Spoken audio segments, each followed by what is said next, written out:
Shock turns to rage in Lebanon, where a capital still reeling from Tuesday's massive explosion vents its fury at perceived government incompetence, which protesters allege led to the deadly disaster. Emergency crews cleared the rubble after a 5-day search for survivors comes to an end. The Beirut port blast killed 158 people and injured more than 6,000. People screaming, kids screaming, body parts. I saw a hand, I saw 2 legs.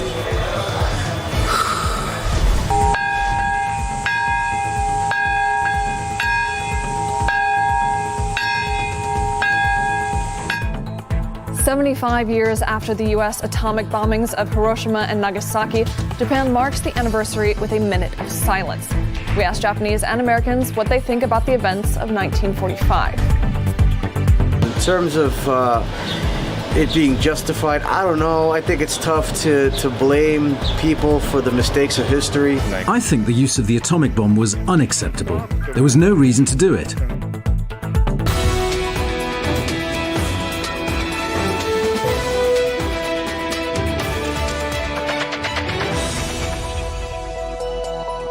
Welcome to the Weekly here on RT International, where we bring you all the latest news along with the biggest stories from the week that was. There's been a tense standoff in the Lebanese capital amid an outpouring of grief and anger over Tuesday's deadly explosion. Security forces used rubber bullets and tear gas to break up crowds calling for justice.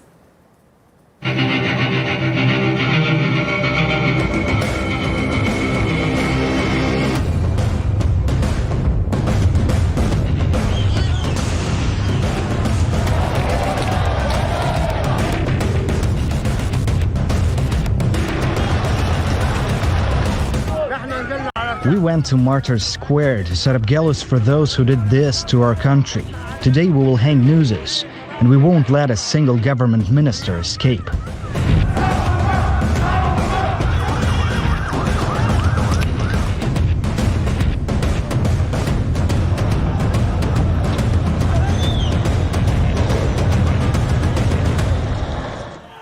A police officer was reportedly killed in the clashes, and more than 700 people were injured, according to local emergency services. Some demonstrators reportedly tried to break through a barrier blocking a street leading to Parliament, and a number of arrests were made. A massive blast hit the port area on Tuesday, killing at least 158 people. The city's health system has been overwhelmed by the disaster. Numerous city buildings have been damaged, and thousands of locals have been left homeless. Whoa!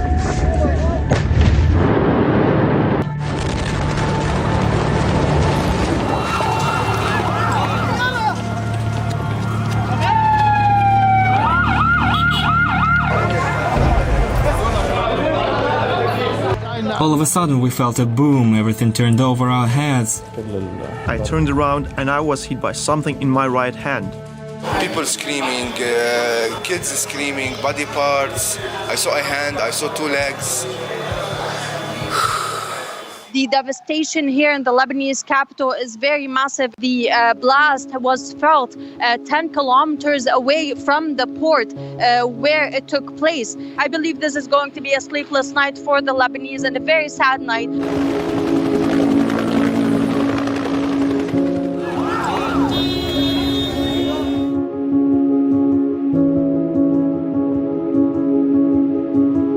The Lebanese army and firefighters have been still trying to put off the fire, which is still until today burning through the remains of the warehouses. Rescue workers are still trying to dig through the rubble to find the remainder or the missing individuals.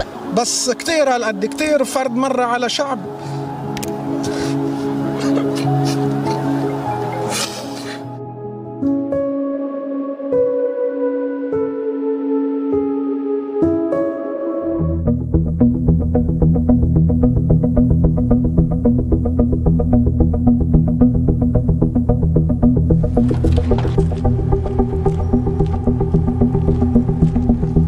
As Russian rescuers are getting down to, well, what they have been flown in here for, I want you to just look around and let something sink in about the sheer and ultimate demolition power behind this explosion. We are in the very epicenter, as close as a civilian can get, and this is the very first site where Russian rescuers are searching for survivors.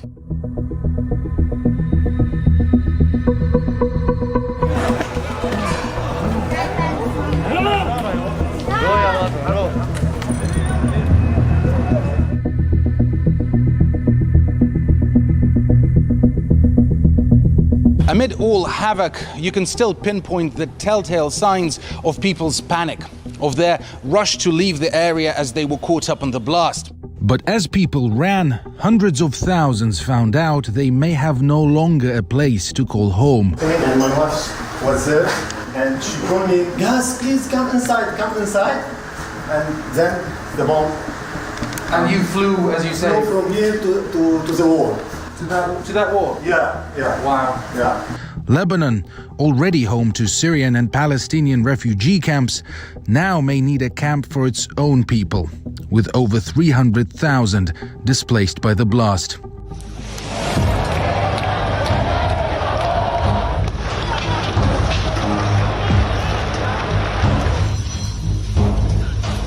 Well, we are standing on the doorstep of Martyrs Square. As you can see behind me, the ambulances are still rushing in and out. Now, these demonstrators, they express their dismay over what they say is poor handling of the Lebanese government of the aftermath of Tuesday's explosion.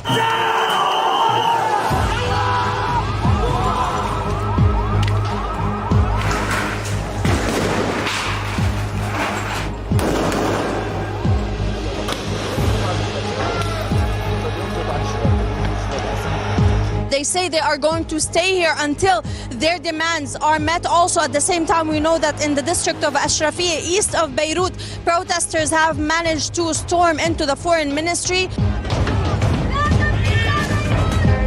We are claiming back the property of our people. This building belongs to the people of Lebanon. Angry protesters have stormed at least 4 ministries. This in addition to torching a number of buildings. Seems like this blast became the straw that broke the camel's back, if I may say so. And it seems like all the work that the volunteers had previously done yesterday, the day before yesterday, it has been undone by today's action. We had time to speak with them. We are angry, we are sad, we lost the country, we lost Beirut. We have people we didn't find yet. We have family members, we don't know anything about them. People will daily go back to the streets. They will daily ask for the justice. We need the justice. Beirut doesn't deserve this, and we will refuse what happened to us. Lebanon had already been going through its worst financial crisis in years. Inflation is soaring, and almost half of the population lives below the poverty line. Around a third of working-age adults are unemployed. Mass protests against corruption and the dire state of the economy have been sweeping the country since last October. The blast that destroyed the country's main port has only aggravated the situation. On Saturday, demonstrators put up mock gallows in a location where people were hanged more than 100 years ago under the Ottoman Empire.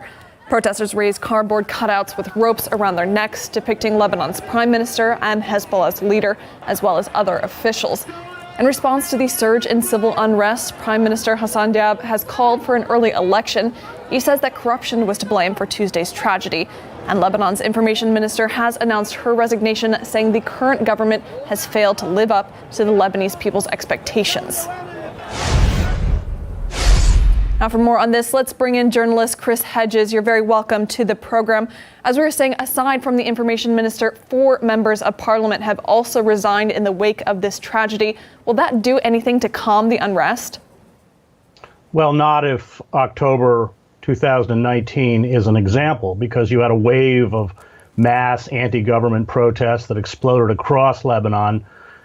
With crowds chanting, all of them must go, Kulyan, and all they did is reshuffle, essentially government positions. This is really the culmination of, I would call it, lethal neglect on the part of dysfunctional Lebanese government. The protests in 2019 were ostensibly sparked by a proposed tax on WhatsApp, but they were really the result of the accumulation of years of frustration over a failed public sector and rampant corruption that has sunk Lebanon into $86 billion of debt, that, the kind of warlords and nepotism that seized control 30 years ago, retained control, and 30 years later, Lebanese still don't have 24-hour electrical service, unless, of course, you're wealthy. Then you have your private generators. They don't have proper water distribution. They don't have proper sanitation. They don't have reliable rubbish collection. And all you see in Lebanon along the seafront are these endless construction sites erecting these luxury high-rises. And so at the same time, of course, now the currency is, as you mentioned, been devalued by more than 80%. Banks have limited withdrawals. At the same time that the rich or the bankers have smuggled an estimated $6 billion out of the country, salaries and life savings have evaporated overnight. And the government, and it's one of the reasons why you see these private aid groups and even state aid groups refusing to allow the government to distribute aid, because there's no transparency. So the government won't agree to the necessary measures to unlock a loan from the IMF. So this is just the culmination, a very catastrophic culmination of an absolute dysfunction, failure, collapse of good government, responsible government in Lebanon. As you're saying, the country has already been undergoing political turmoil for several years now. Would a new election actually have the chance of changing much this time around? It depends who controls it. I mean, there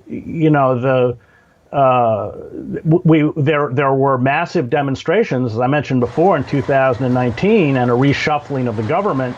But it didn't do anything to dent the, catastrophic mismanagement and wholesale corruption that has characterized the Lebanese state, I would say, for the last 3 decades. I mean, one of the things that they haven't been able to do is even address the coronavirus. Virtually no aid was distributed to the Lebanese population, which is destitute. And the economic freefall before the blast saw banks closed for weeks on end. It's resulted in massive layoffs, public suicides.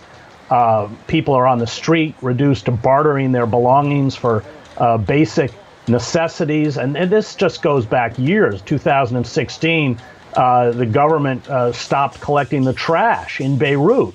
And you had meandering rivers of garbage snaking its way through the city's hillsides. The stench was in the air for months. Wildfires swept through Lebanese cedar forests, and the firefighting helicopters were useless because the government hadn't funded their maintenance. And so what we're seeing, and I think the report you just did out of Lebanon was good in illustrating this, is a complete frustration. When they're hanging nooses, I don't think that the kinds of reformist policies that were proffered in 2019 are going to work. Chris, we don't have much time left, but I wanted to ask you about the anger that's being directed at Hezbollah. People were raising mock gallows in Beirut, like you were saying, with a cutout of the Hezbollah leader being hanged. To what extent are people questioning the group's huge influence in the country? Well, it's important to remember that Hezbollah controlled the port, and it was a very corrupt operation.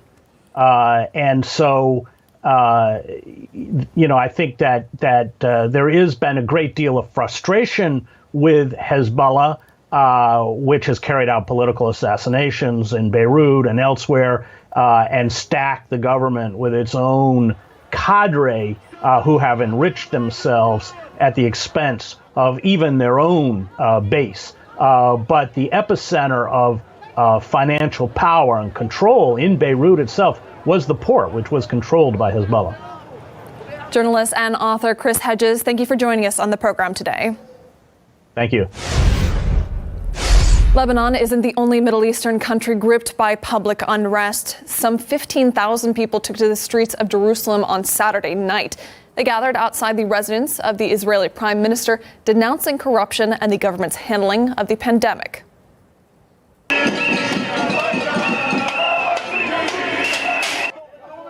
After midnight, police ordered the demonstrators to go home, forcibly removing those who refused to leave.